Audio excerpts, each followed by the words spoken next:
Chapter 1. The Coven. Bad Candy. Some stories are spoiled from the very beginning. Some stories are rotten to the core. Like the one that killed her mother, Hester thought as she hustled through the dark forest. Her mother was minding her own business in her candied house when two young vandals ate through her roof. Alone in her crib, Hester had woken from a nap and stared into the faces of two ogreish children, fat cheeks slathered in candy and crumbs. They'd taken one look at the baby they'd just orphaned and fled like cowards, leaving a family and home broken.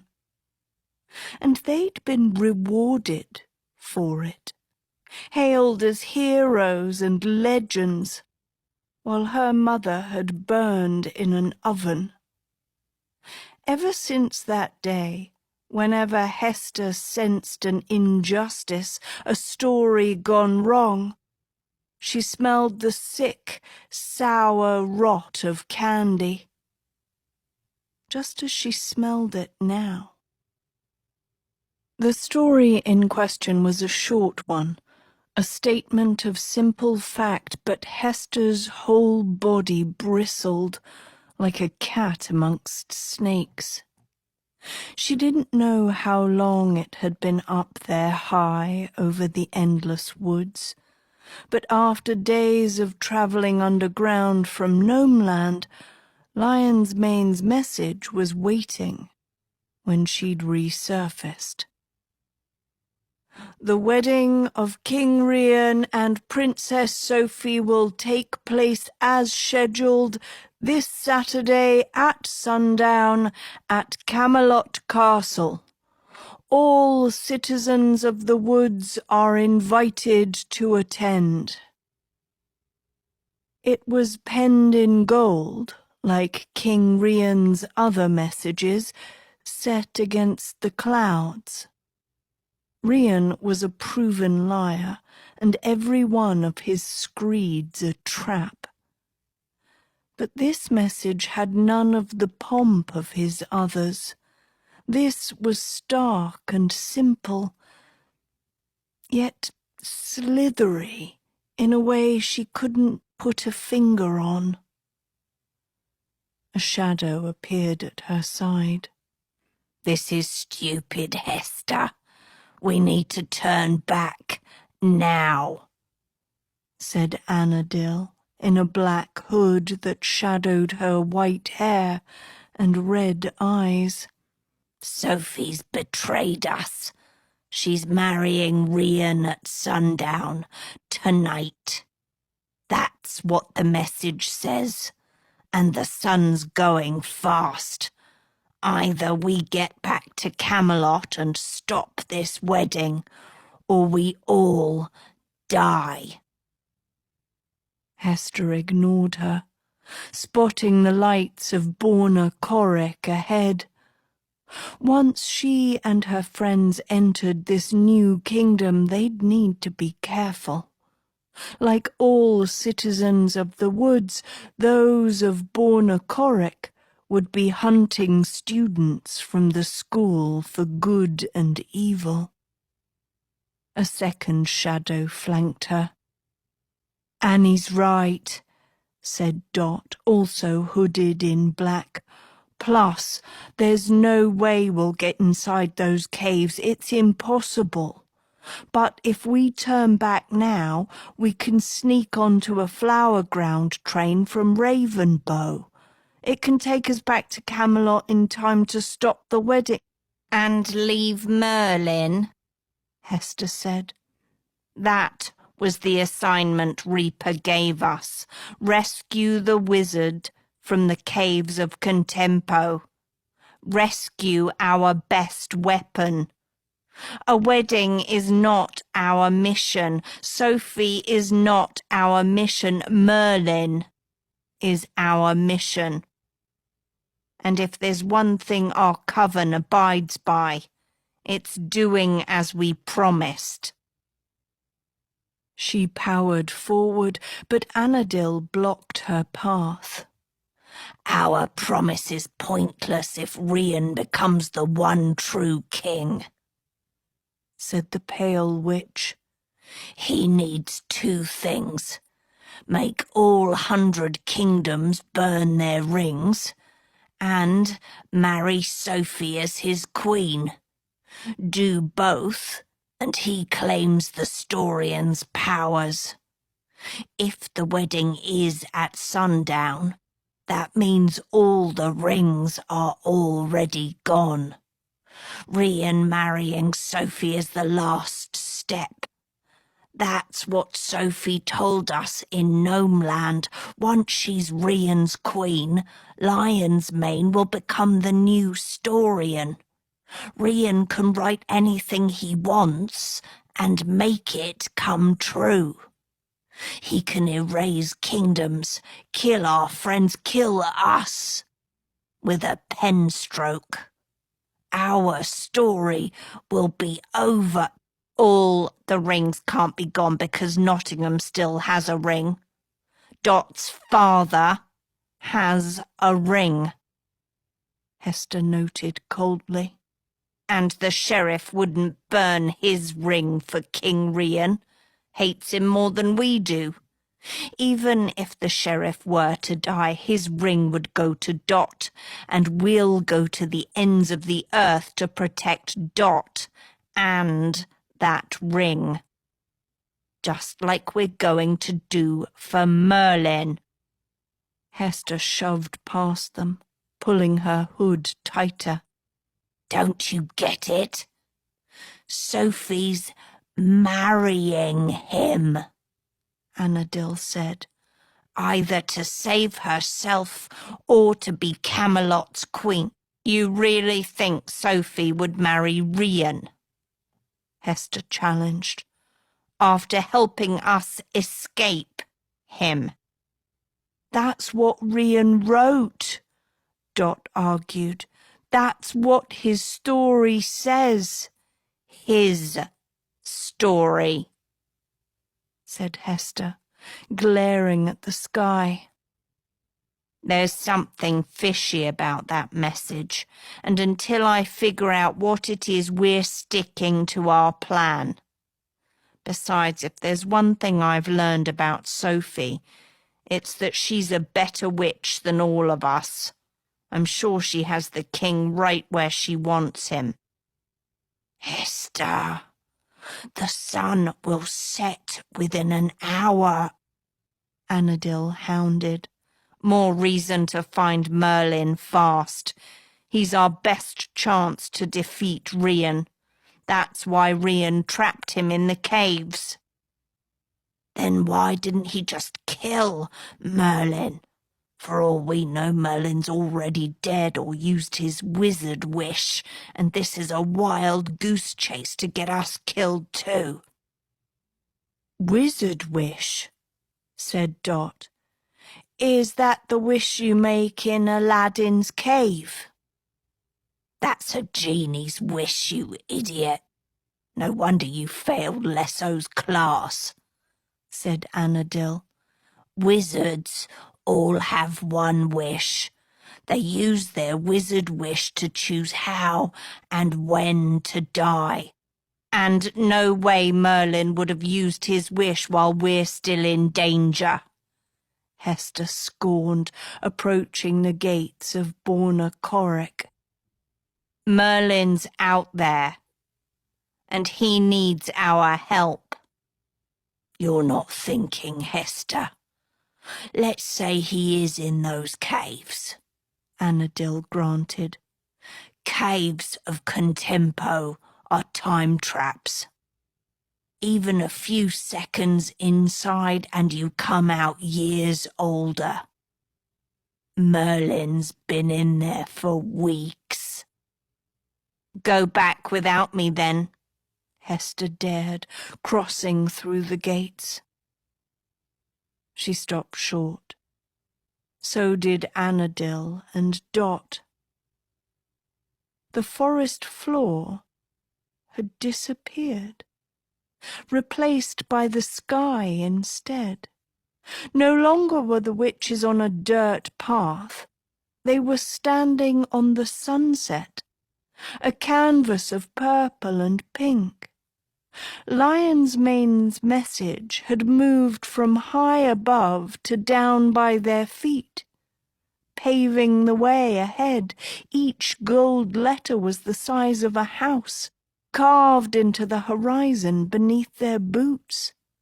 The announcement of King Rian's wedding, become the new path. As the witches inched across it, confused into silence, Hester smelled bad candy again. Her eyes cast downwards, searching Rian's words for the rot at their core. "Hester," Dot said, gaping upwards. Hester blinked.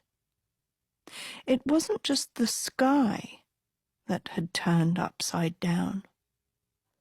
The whole kingdom of Bornacoric was upside down. She'd known of this topsy-turvy land where the world swung on its head, but it was quite another thing to see it in real life. Here, the earth was high up in the sky, a ceiling of dirt, and the sky was anchored where the ground should be.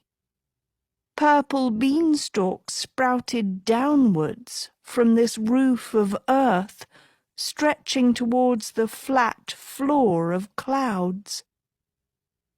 Capsized cottages nestled along the beanstalks, the dwellers inside also inverted, together with their furniture and belongings freed from the laws of gravity.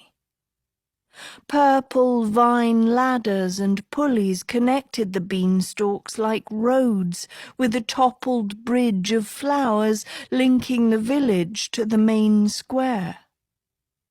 The witches moved towards this busy arena with levels of overturned shops built between huge upside-down statues. Royal statues, Hester saw now. The stone heads of Bornacoric's king and queen and their children, moored to the sky floor, the statues' feet reaching high over the kingdom. Up close, Hester noticed the king's and queen's sculpted faces looked oddly young, almost as young as their children. "Creepy," Annadil murmured. As people bustled above, wrong side up, the two witches stayed hidden in the statue's shadows. "People are going to notice us, Hester. We're the only ones with our heads on straight. Plus, the caves are supposed to be surrounded by a poisonous sea. I don't see water, let alone a sea. Do you?" "Must be behind all this," Hester said on tiptoes, glimpsing nothing but more shops and statues ahead. "We have to sneak through without anyone recognizing us, and then cross a poisonous sea that we can't even find," Annadil added, "not to mention trespass into cursed caves." "If you had your rats to scout, you'd be useful instead of a ball and chain," said Hester. "One is dead, one is missing. The other found Merlin and told Dovey where he is. My rat is the reason we're here. So who's the useful one?" Annie snapped back. But Hester was already prowling forward, craning up at the floors of upside-down storefronts. Inside Borna's bread, Upturned shoppers filled carts with baguettes and brioches and bottom-up cakes, while inside toppled tailors, flurries of purple moths flew mended clothes from reversed racks to waiting customers. Next door, in Sylvie's salon, men and women sat in upended chairs perusing newspapers as floating sylphs cut their hair, none of the patrons' faces the slightest bit swollen, as if their bodies were born to live in the wrong direction. Isn't the world upside down enough without it actually being upside down? Annadil marvelled. Maybe they see things clearer that way, Hester said. I'd say this group is as blind as the rest, said Annadil. Hester followed her friend's eyes to a domed theatre hanging from the tip of a purple beanstalk like a Christmas bauble. "The Borner Bowl," said the Marquis.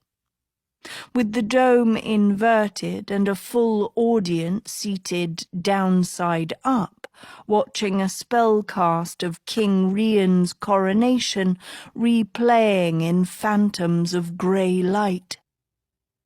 As the spellcast rehashed the familiar scene, Rian clutching Sophie, his princess clad in a prim ruffled dress, the spectators hung on the king's every word, while heads down vendors hawked lion memorabilia, mugs, shirts, hats, pins.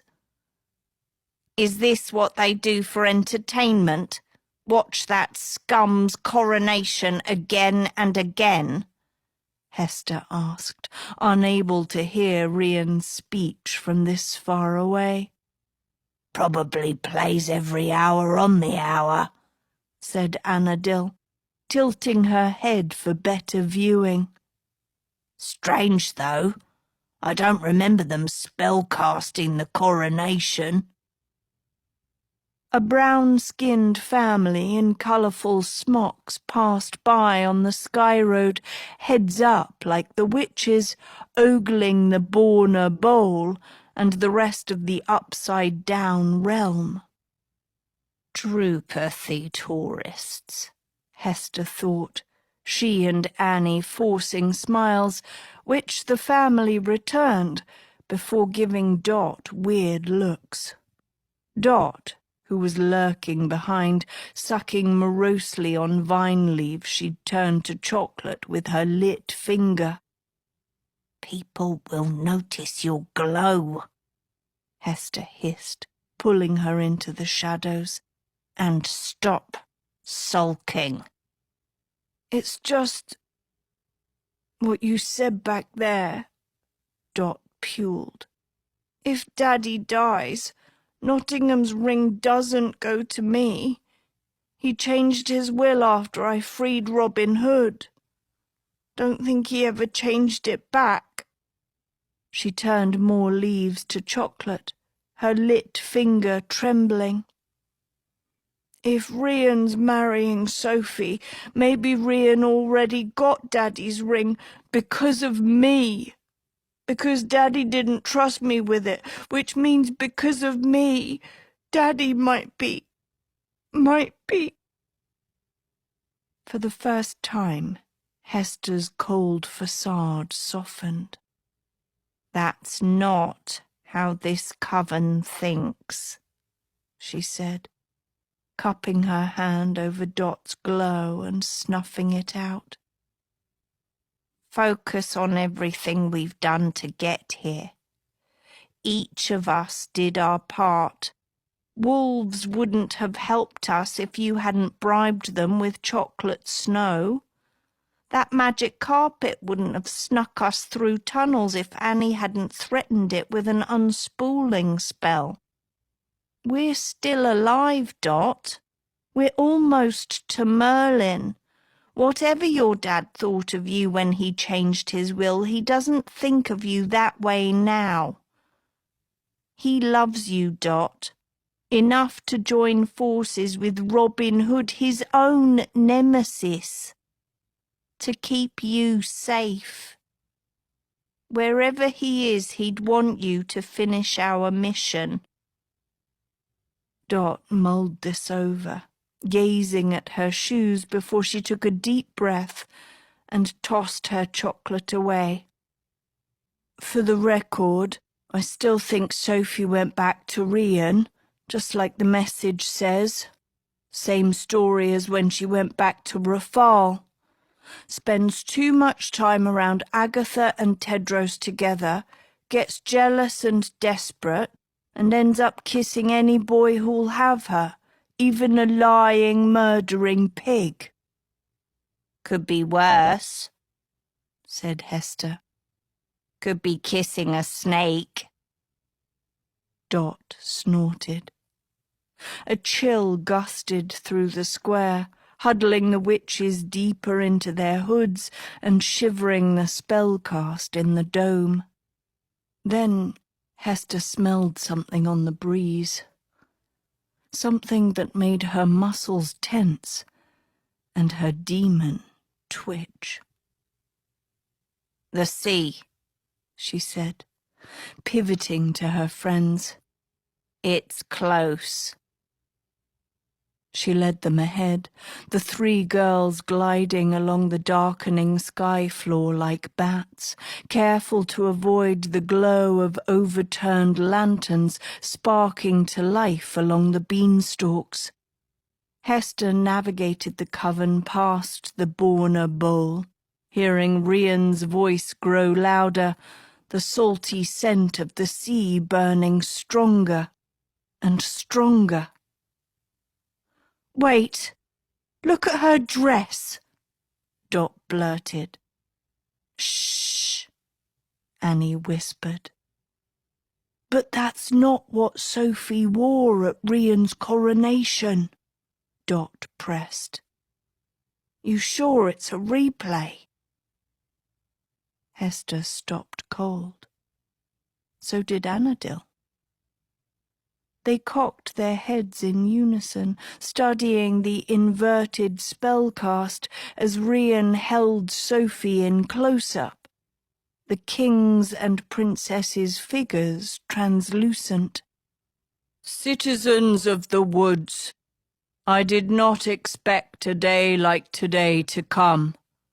This morning I learned that Japheth of Foxwood, my brother, my liege, has been in league with Tedros and Agatha plotting against my throne," spoke Rian.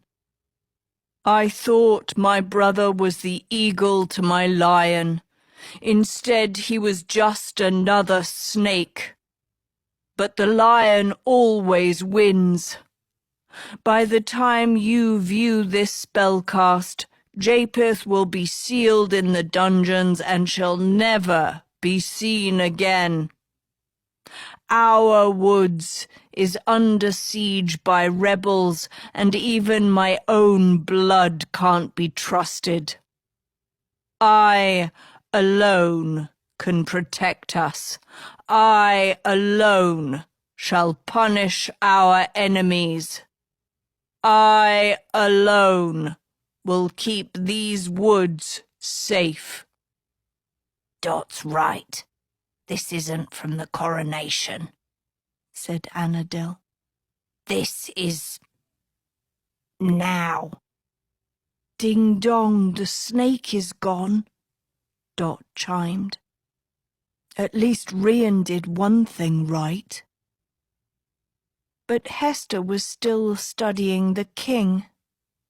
The chill of his voice, the void in his eyes, the shudder of threads on his jacket like sliding scales. Next to him, Sophie wore a blank smile, like a puppet pulled by strings. The king clasped her tighter. But a traitor cannot stop our kingdom from glory, he said, and though I have lost a liege, soon I will gain a queen. My wedding to my true love will proceed as scheduled, and we shall spellcast it for the woods to see. I make this promise to you all. With Sophie and I united, everything in our world will be possible. He looked at Sophie, who maintained her perfect smile and spoke directly into the spellcast. "Long live the lion," she proclaimed. "Long live the one true king." The scene froze on their image before words magically imposed over it. The wedding of King Rian and Princess Sophie. Live spellcast will begin in 30 minutes. "See, we were right," Dot whispered to Annadil. "Sophie is marrying Rian." But Hester was fixed on the frozen image of Rian, honing in on the black holes of his pupils, the serpentine curl of his lips. Slowly, Hester's gaze moved to Sophie. Trapped in his arms, the light in her eyes extinguished, the witch dead and gone. Suddenly Hester smelled it again, that sour, sick rot overwhelming her. Bad candy. Snake is the lion. Lion is the snake, Hester realized softly. Annadil frowned. "Hester?" "What is it?" Dot pushed. The tattooed witch turned to them, face pale. "The world really is upside down."